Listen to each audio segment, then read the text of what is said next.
Expected returns together with risk is a fundamental concept for investors. But first, expected returns on what? We certainly are interested in asset class premia. What should you expect for investing in equities or bonds?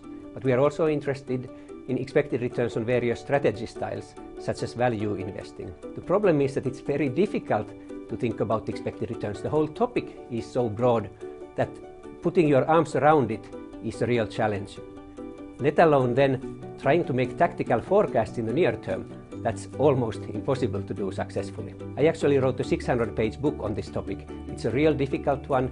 If I here try to summarize it in a few words, I would say it is very much about focusing on the long term, which is sort of feasible, and providing a useful framework for thinking about those long-term expected returns. And there I would say there are three pillars that are central. You want to think about historical average returns. That's helpful.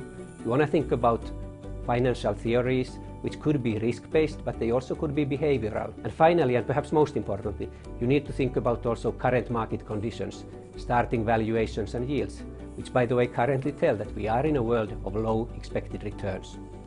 I say that the art of setting expected returns is of combining the information from all those three pillars and not letting any one of them dominate. Following this framework should help investors focus on what is realistic and what is helpful, and that involves identifying good long-run sources of returns, ideally many of them, diversifying across them, and then being humble on thinking of what you can expect in the markets today in this low expected return world, and being even more humble when it comes to making tactical forecasts on the markets.